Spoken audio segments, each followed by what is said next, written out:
सांगली एलसीबीची मोठी कारवाई। 5 देशी पिस्तुले व 5 जिवंत काडतुसे जप्त, दोघांना अटक, 2 फरार। सांगली जिल्हा पोलीस दलाच्या स्थानिक गुन्हे अन्वेषण शाखेने एलसीबी अवैध अग्निशस्त्राविरोधात धडक कारवाई करत 5 देशी बनावटीचे पिस्तुले व 5 जिवंत काडतुसे जप्त केले। या प्रकरणी दोघांना अटक करण्यात आली असून 2 संशयित फरार आहेत। पोलिसांनी एकूण 2,51,500 रुपयांचा मुद्देमाल हस्तगत केला आहे।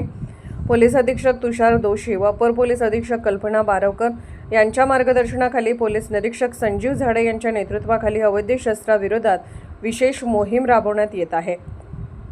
या मोहिमेदरम्यान पोलीस उपनिरीक्षक महादेव पवार यांच्या पथकाला मिरजमधील कमांडवेस ते रमामाता नगर ऑक्सिजन पार्क रोड परिसरात 2 इसम पिस्टल विक्रीसाठी येणार असल्याची गुप्त माहिती मिळाली होती। माहितीच्या आधारे पोलिसांनी सापळा रचून संशयितांना ताब्यात घेतले। अटक करण्यात आलेल्यांमध्ये अश्विन संजय माळी वय 26 राहणार माळीनगर तालुका कडेगाव आणि अमन उर्फ मोहिनुद्दीन बशीर गोधड वय 26 राहणार पटवर्धन मळा मिरज यांचा समावेश आहे। तर सूरज जगन्नाथ मोहिते राहणार सोहली तालुका कडेगाव आणि अक्षय पाटील राहणार वाई जिल्हा सातारा हे दोघे फरार असून त्यांचा शोध सुरू आहे।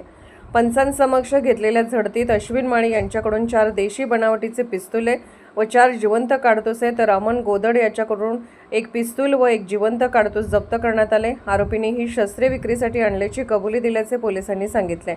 या कारवाईत 5 पिस्तुले, 5 जिवंत काडतुसे आणि 1 सॅग असा एकूण 2,51,500 रुपयांचा मुद्देमाल जप्त करण्यात आला। या प्रकरणी मिरज शहर पोलीस ठाण्यात भारतीय शस्त्र अधिनियम व महाराष्ट्र पोलीस कायद्यान्वये गुन्हा दाखल करण्यात आला असून पुढील तपास सुरू आहे। जिल्ह्यातील अवैध शस्त्र बाळगणाऱ्यांविरोधात अशी मोहीम यापुढेही सुरू राहणार असल्याचे पोलिसांनी स्पष्ट केले आहे।